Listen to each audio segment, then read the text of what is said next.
Hi, and welcome back to the channel. We are continuing The Legend of Korra. This is book 4, chapter 2, titled Korra Alone. That seems very reminiscent of a title or a chapter in The Last Airbender called Zuko Alone. And she is kind of alone right now. We saw that at the end of chapter 1. She's been gone for like 6 months or something. Like that's when she left the Water Tribe and she was supposed to go to Republic City, but never arrived. And then Tonrock just arrived by himself with Naga and got all confused and asking like, where's Korra? And Tenzin and the others, they didn't know where she was either. So it's, yeah, what the hell is she doing? Why is she doing it? Like we talked a little bit about it at the end of the last one, and so much happened. Like it's a totally different world. It seems we're getting into now, and people in new positions and new jobs. This Kuvira person who's in charge of an entire army, just kind of uniting the Earth Kingdom. It's all really, really interesting, and I'm just ready to keep going. So, unless you have anything. Absolutely not. Nope, then let's do it. And you can, of course, always check out our full-length reactions where you can sync up the footage with your own copy of the episode. We also have early reactions for some of the shows we're doing, including The Legend of Korra, where we are several episodes ahead. It's all over on Patreon, and the link is down in the description below. Let's go. Hurry up in there! Come on, I got an emergency situation! Knock yourself out. Oh.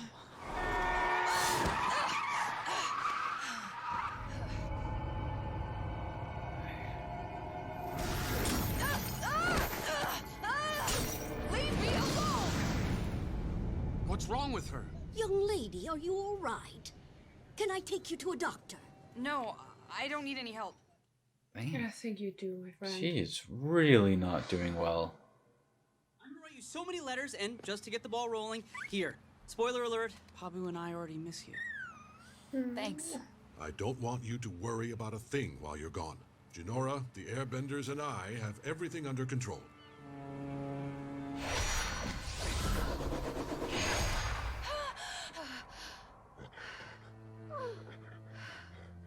PTSD?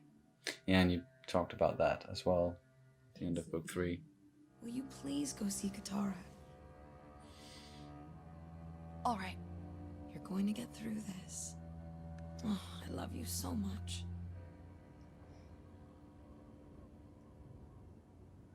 I can help guide your healing process, but whether you get better or not is up to you.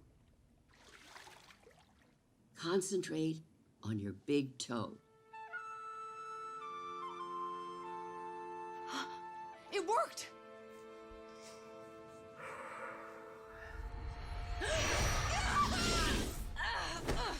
You're okay. Your body thinks it is still in danger, but you're safe here. So, I'm not very good at writing letters. It's 2:15 in the afternoon, weather is fair, chance of snow showers later today, but enough joking around. That was you joking around? I'm back on the beat. Though several fortnights have passed since your departure to convalesce in the homeland of your tribesmen, but I am eager to offer any aid I can in stabilizing the Earth Kingdom. That whole wiggle your toe scene reminded me of Kill Bill. You've ever seen that? Yeah. My friends have been off helping the world while I'm stuck with you, and you can't even heal me! Aw, Korra. Not fair. That came out wrong. Let your anger and frustration flow like water. I am trying to understand why this happened to me. Can you imagine how much pain Aang felt when he learned that his entire culture was taken from him? But he never let it destroy his spirit. He chose to find meaning in his suffering, and eventually found peace.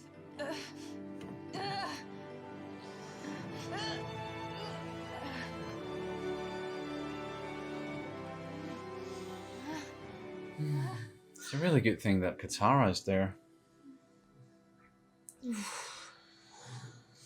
But what went wrong?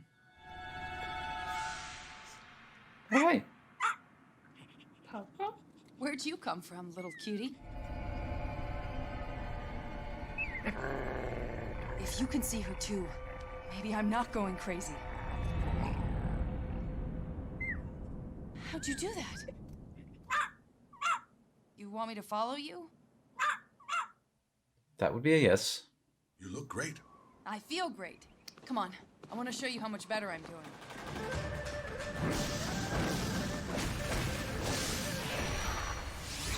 Oh no.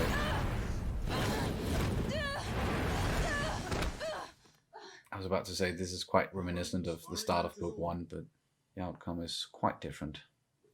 I just think you need to... If you say be patient, I swear I'm gonna water smack you in the mouth. No, I was going to say you need to not worry about the future.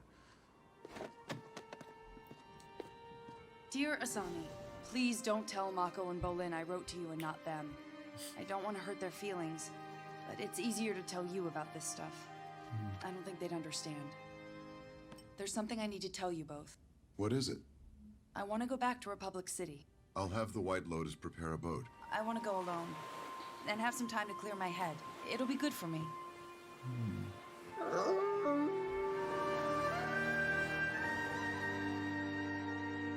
Oh, that looks lovely. Mind if I take a picture for my wall of avatars? Hey! I'm kind of in a hurry. Hey! It'll only take a second. Thieves, get back here!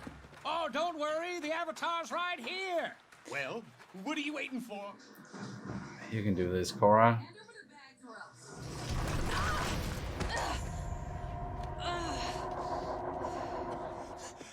You sure she's the Avatar?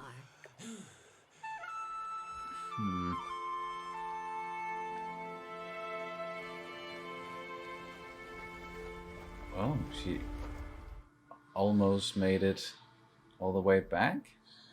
Well, I think she is in Republic City. She's just undercover. You think? Yeah. Oh, maybe not.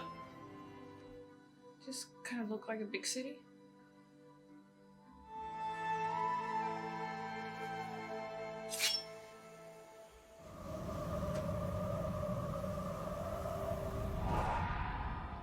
Wow, going back to the spirit world. And the tree. The Tree of Time. I came to the Tree of Time hoping to reconnect with Rava and turn on the Avatar state again. But it's not working. Maybe we can help you get better. I'm sorry. But for years, people have been saying they can help me get better. Nothing's worked. I need to figure this out on my own. Dear Mom and Dad, I arrived in Republic City a couple weeks ago and couldn't be happier. Don't worry, I'm taking it easy. But hopefully I'll be back in action soon.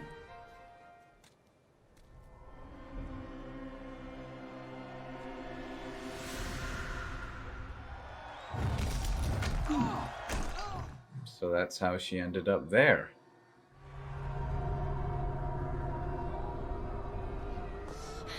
Is that all you got?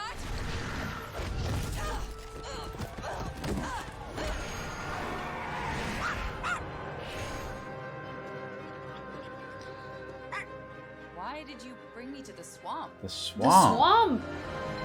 Oh! Wait, you should have told me who you were. If I did, would you have followed me? I get your point. What am I gonna find in the swamp?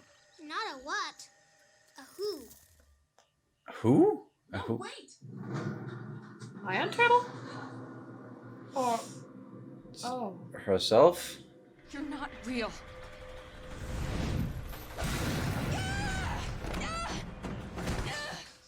Seems pretty real. The poison?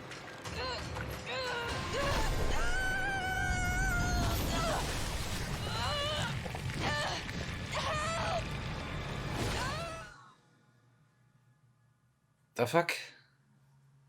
Feeling better? Where am I? I found you passed out in the mud. How'd you know I was out there? I'm pretty tapped into the goings-on around here. What brings you to the swamp, anyway? A spirit led me here and told me I was supposed to find someone. It's tough. Is that you? Yeah? Beats me. We were good friends in your previous life. It's tough. Oh my god. I can't believe it. Me neither. Toph? Nice to see you again, Twinkle Toes. Oh my god. Oh my god. Freaking tough. Damn. Oh man, I just want to watch the next one. Me too. Damn, yeah. That's what probably what people were saying that would be spoiled by the subtitles. Yes. So it's a good thing that we did turn the subtitles off at the end of book 3. So yeah, this did not get spoiled for us. We got it in the moment. And just seeing her, listening to her, is just like, is that Toph? That seems very much like Toph. And well, of course, then they confirmed it. And we knew, like, the possibility, it was there that she was still alive out in the world, because that's what, I think it was Sue who mentioned it, that she went out to find enlightenment. And then they haven't seen her since. And they still talked about her as, like, she was alive.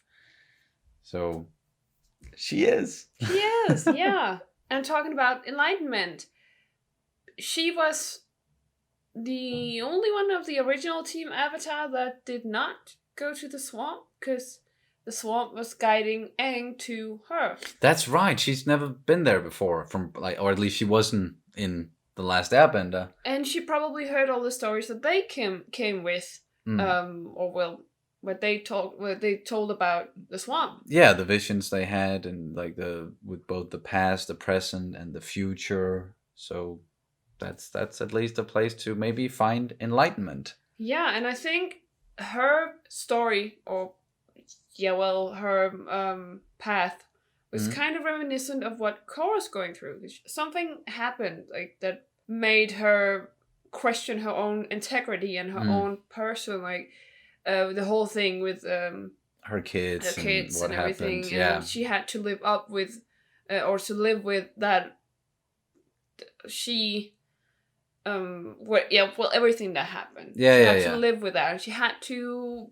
Well, she was questioning. I could imagine that she was questioning her own integrity, and she had a battle with herself, and that's why she went to the swamp to find enlightenment. And perhaps she just really liked it there and then stayed there. And just unsure about her role in this world, and as you're saying, went out to figure it out and find enlightenment, and that's exactly what Korra is doing right now as well. So that's like the best person that she could bump into, I think, and being guided there by a spirit. Yeah, that was really nice. And I also very much just like the way that they kind of structured this episode with going back and forth, and it was really kind of a what the hell is going on with this Avatar, almost like zombie-like version of herself that she's seeing. And I'm saying zombie because of like the way that thing was moving. It was kind of zombie-like and very scary and ominous.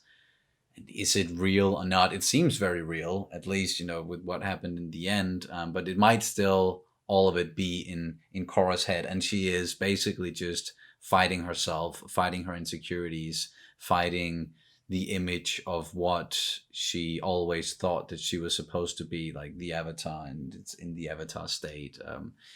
So yeah, all of that coupled with, as I said, like the flashbacks, and then ending with her getting to the swamp, and yeah, very, very enjoyable, and a tough episode to watch, no pun intended. Just in the same way that Zuko alone was also kind of like the same sort of journey there, in a sense, for that character. Yeah, and just as Katara said, we saw her healing Korra through the whole thing, and she was talking to her, and I love Korra. Oh, sorry. I'm tired. I love Katara because she came with some great stuff, and well, it was very nice to hear. Just see her again. Like yeah, of course it's nice, and listening to her wisdom, and yeah, because she said some really great stuff. She said like all these roadblocks that you're hitting, like you could. I can heal you as much as you need to, but the last step is you taking, like, you have to take back the control of your own mind. Yes, it's more up here. Yeah, and she eventually did use it to heal herself, but she still constantly hit those roadblocks and those self-doubts, and while I'm definitely, and like this whole, like she's separated from the Avatar thing, because she also needs to gather, or at least come to a sense of who she is, because all this time she's been the Avatar.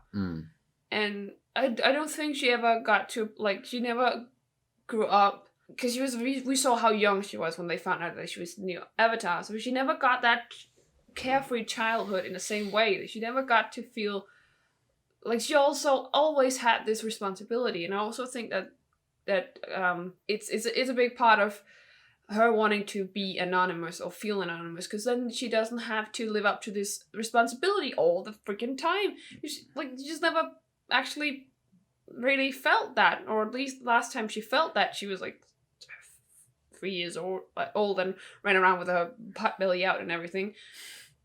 But now she's older, and she's kind of almost a grown-up now, and she just needs to feel some sort of, like, irresponsible in a way, or not irresponsible, but at least just separate herself from that responsibility and figure out, who am I as a person, like, not as an avatar, because like that's just one side of her, but who is Korra as a person? Because we've seen all this time, well, Korra is a separate person, but I think she needs to understand that as well. And this is like the whole thing, like, she needs to accept that like being the Avatar is a separate state of her, and not necessarily her whole character, her whole identity. And that's why she's fighting her all the time, because like she's fighting that whole perception of herself. Yeah, I think we've mentioned a bunch of times how Korra and her being the Avatar, that's the only identity that she's ever known. That's the only role that she's ever really been in. And the immense pressure of that, and everything that has happened in the first 3 books, which apparently it's all going on inside of like a year. So that's just, it's so much. And then finally taking a step back from that and letting go of those responsibilities in a way, but not really, and not being able to get out of that like mental space that she's in, the headspace that she's in. Yeah, I think you said it pretty much. And we also got a little tidbit about Aang and Katara's view on Aang, at least, or like Katara's advice through Aang, saying that, well, he also went through some horrible stuff. Like, he basically saw his whole culture wiped out completely. Yeah, or he saw like the result of them getting wiped out 100 years prior. He was confronted with it, like, that it happened. And that was such a hard blow for him. But he still kept on going. And even though she might have taken it a bit like as, oh damn, yeah, my squabbles, internal squabbles are nothing. She shouldn't, because everybody has different thresholds in regards to trauma and pain. But she's been through a lot, and she she needs to accept what's like that. What happened, like what happened was horrible to her, and in a way that she needs to accept that she is. I don't know what I'm saying now. It's just, she just needs to accept the trauma in a way. I don't know how. It's complicated stuff, definitely, and it's very complicated for Korra as well. But let's hope that Toph can help her out a little bit. And it was very nice that Korra, when she still was at the Water Tribe, that she had Katara there to help her as well. And I was very afraid that, the reason why she all of a sudden went off on her own was because something happened to Katara, or something that she couldn't be there for her anymore. But I like that it's still very personal to Korra, and that is the reason. It's the internal struggle, and not something that kind of forced her down a path in that way. It's all of it is inside of her. Yeah, and the whole trigger to the running away thing, I think it's because she's putting up so high expectations to herself. I think most people have experienced this one time or another in their lives, that sometimes we build up these insanely high expectations of ourselves, and when we can't meet them because of completely valid reasons, we just crumble. And that's what happened. Like, she built herself up, and she was like, yeah, I can take it. You can just give me your all and everything. And then she crumbled when she met a little bit of like that whole when she saw Sahir again, basically. So she crumbled completely because she set so high expectations to herself. And sometimes we just need to cut ourselves a little bit of slack, and she still needs to do that to herself. Like she needs to cut herself a bit of slack. And she doesn't really know how to process what she's going through right now mentally. Like physically, she's always been very strong, and she overcame that hurdle with not being able to walk anymore, of course, and she is able to bend again and can do all of that stuff. But when the mental blocks are still there, that's something that she's gonna have to figure out how to deal with now, at least. Just like everybody else. Yes, it's a very human thing. But let's get into some Patreon questions and comments. There's a new one from the last one that just came up while we were watching this episode. So I thought we would just quickly take that one. It's something that we kind of already talked about. But Nevik says, it's early, obviously, but what do you think of Kuvira, given what you presently know of her methods of fixing the Earth Kingdom? Well, we talked about that at length in the last one. Yeah. So just to reiterate, she seems very much like a badass and pretty cool and all that, but her methods, how she's going about it, it seems like she's going down sort of a dictator route. So not really trusting her that much. I feel like I know Kuvira from somewhere in the history books. Yeah. A couple of places. Seems very real as well. All right. Then let's get into the ones for this episode. From Austin D. My absolute favorite episode of The Legend of Korra. Can't believe you both are already here. Depression, PTSD, psychosis. I was blown away that this show dealt with all these topics in such a mature way when I first saw it. I especially loved the way they showcased how tired mental illness can make you. We've never seen Korra look so blank before. Heartbreaking, but some great stuff to come. Oh yes, it was really, really good. It was hard to watch, but the way that they did it, was really, really well made. What about the depiction of Korra's mental and physical health in this episode stood out to you? What kind of things do you think Korra needs to do moving forward in order to heal? Well, I think you pretty much just talked about all of that. So yeah, that was a bunch of stuff that at least stood out to us, and what she's struggling with, how they're depicting it, and the overall structure of the episode as well. We really enjoyed and found a lot of meaning behind all of it. Yeah, I just thought of another one, because she withstood the physical poison, but her poison, like her being in the poison state, is kind of haunting her. So that's like a mental poison for her. She's constantly being poisoned by that trauma. Oh yeah. And I think it's a great way of depicting how trauma poisons you, especially when you're not processing it right. And I think, well, you can definitely help a lot of traumatic experiences, I think, with the right kind of therapy. Or I know that you can help it at least by the right therapy. So I think it's, as Austin D is saying well, is that these depictions of mental illness and how they're dealing with this is very mature, and it's I hope that the way it's gonna be is that she's gonna get the right therapy, in a way, if that makes sense. Yeah. And that she's actually processing and accepting her trauma and moving on from that. Definitely, yeah. And then from Shane Sadler, do you agree with the idea that the Avatar is becoming an outdated concept in this world?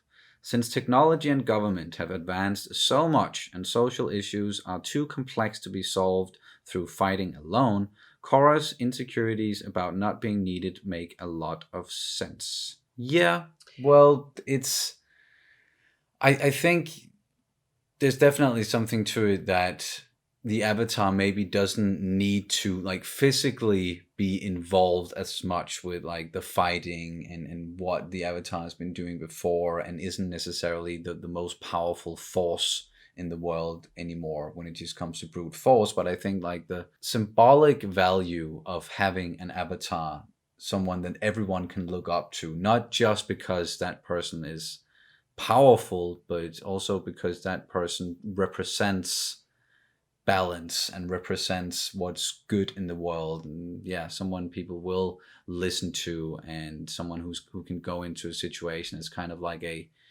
in kind of broker peace between two parties and be impartial to the politics in the world. I definitely think there's still some value to that, but aren't the air nomads kind of taking over her role in that regard, like being yeah, the peacekeepers? it's just, you know, the whole thing about people like to idolize like individuals. So having this one individual, this one avatar to look up to is still kind of different than having a bunch of people from a nation who can be, you know, different.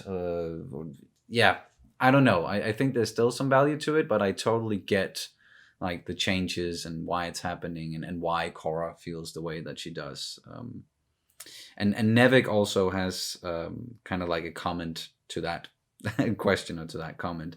I know the question isn't for me, but given what you've said about rising technology and cultures changing, it seems the Avatar's central role as bridge between man and spirit is still necessary, if not more so. Although, yeah, pertaining to purely human interests, things are more complicated.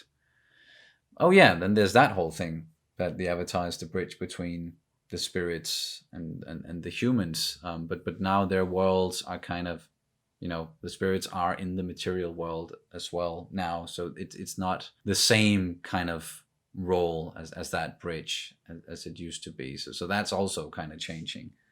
Yeah, I do believe that everything has changed and her role is starting to get obsolete. And that's the whole thing. And we talked about this like at length after the last season ended. So it's not, I'll try to keep myself brief, but I think that her role is becoming obsolete. Because we have the air nomads now doing the whole peacekeeper thing, and the spirits are back in the world, and they might not necessarily need a spiritual guide as an avatar as much any longer. And also when we further on with technology, we further on with like not evolution, but like development and industrializing everything, and at certain point it just becomes kind of like a relic in a way. And it's not like I'm not saying that I wouldn't like an avatar. I'm just saying that that's how I feel, that this is how this world is going. But I definitely still see that they might need an avatar after all. And as you say, just like some sort of like a symbolic, or like a symbolic figure, symbolic and historic figure that you can always rely on, trying to be as impartial as possible. We have seen it's not entirely. I don't think you can ever be completely impartial and objective. It's definitely hard, but I don't know. I definitely see her role being obsolete in a whole, like in a more of a practical sense. Yeah. But I definitely agree that it's good to keep her there for good measure. Yeah, we'll see what's going to happen with all of that going forward. It certainly makes sense that she is very conflicted at the moment, and everything she's going through. But the last question or comment here is also from Nevik. What do you think about the parallels and differences between Korra alone and Zuko alone? I think it's, you know, at least when it comes to comparing the two, it's two people who have gone off in the world, and their identities have kind of changed. They're going through some things. They're definitely going through some things. They're trying to find their new like place and role in the world, encountering different kinds of obstacles, but also very personal in their own way. So a lot of similarities there. And then the difference like being just, of course, it's not quite the same thing as being the previous prince or the banished prince from the Fire Nation, and being the Avatar. So there's some differences there, but I like these very personal chapters or episodes, and both Zuko alone and Korra alone, I think like they are in the upper echelon of episodes in general. Yeah, a major difference between these two episodes is that he was actually trying to, for the first time in his life, trying to take some responsibility, I feel like. Or at least, trying to step out of his own shadow. No, that's not different, but like I feel like he was trying to take some responsibility and try to help some people. And whereas Korra, she was trying to step away from his responsibility. And when people found out that she was the Avatar, they were kind of happy and was like, yeah, you can help. And then she couldn't help because she was not like mentally strong enough to do it. Whereas Zuko was definitely capable of helping them, but as soon as they found out, they didn't want his help. Yeah. So their previous lives are still very much comes into the picture with how people are reacting to them, and it's something that they are trying to get away from, both with Zuko trying to get away from his responsibilities to the Fire Nation, and also Korra trying to get away from her responsibilities as the Avatar, and just those two roles are still very different, but when it comes to their personal struggles, there's a lot of similarities. Yeah, but also just like the role, like how people are perceiving them, and as like how they see the character, or like the title, if you can say it like that, because he was the prince, the banished prince, and she's the Avatar, so it's like two big titles in a way, and they see that person, they don't see who they are. Yes, that's a very good way to put it. But anywho, that was a lot. Very meaty episode with a lot of stuff to think about. Actually, both this one and the previous one. So we're just gonna let all of that marinate, and then we're gonna continue very, very soon with the rest of book 4. But do you have anything else you want to add to this one before we wrap it up? Teeny tiny thing. Yes. Nice little callback to Aang and his tiny swirly. Oh yeah. Him standing there like, that was a nice callback. Yeah, definitely. That's gonna do it for this reaction and review of The Legend of Korra, Book 4, Chapter 2, Korra Alone. Thank you guys so much for watching as always, and we'll see you very soon. Bye. Bye.